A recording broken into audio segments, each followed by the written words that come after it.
Dear friends, welcome to this week's edition of the Inspired Parsha. This week we have the incredible privilege to read a double Parsha V'yakel Pikudei. And like every Parsha in the Torah, there's so many beautiful, rich Torah ideas, especially in the Hasidic world. But I just want to focus on one pasuk, one verse. This is in Shemos. This is in chapter 40, verse 34. It says, "V'chas ha'anan es oel moed u'kavod Hashem malei es hamishkan."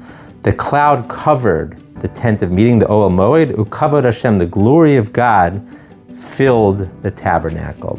These parshas, of course, go through a lot of the Mishkan, the ancient tabernacle that was accompanied the Jews, and was, of course, filled with the divine presence. But the pasuk is the verse is a little bit mysterious because it says, V'chasa anan, the cloud covered the Oel Moed, and yet the pasuk then goes on to say, the verse goes on to say that the glory of Hashem, the glory of God, filled the Mishkan. Now normally if something's covered, then it's hidden. But yet when it says the cloud covered the Mishkan, still the glory of God was revealed. What does that mean?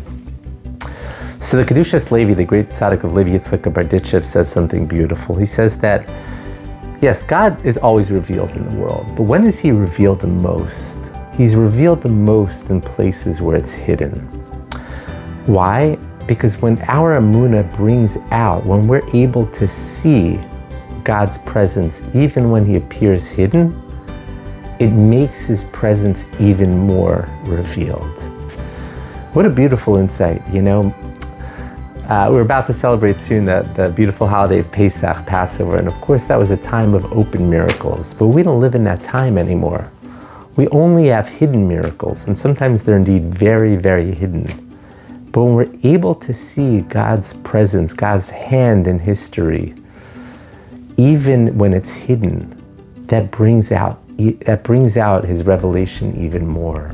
He's brought out even more.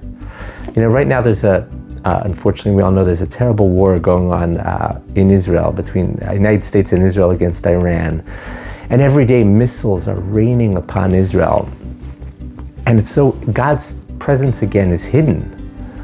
But then even sometimes when it's hidden, if we look deep enough, we could see that it's still being revealed.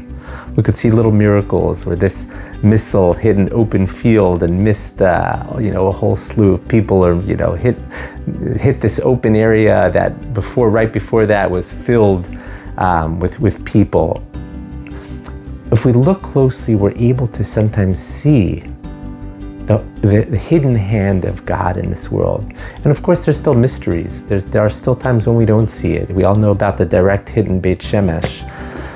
And one day we'll understand the answers to those questions. But there's still moments when we can look inside the hidden world and still see the revealed hand of God, even when it's not apparent, because when it's hidden and we're still able to see it, that brings God's presence even more into the world. There's so many amazing miracles. We're always surrounded by it. Yes, they're not open miracles. We don't live in those times anymore.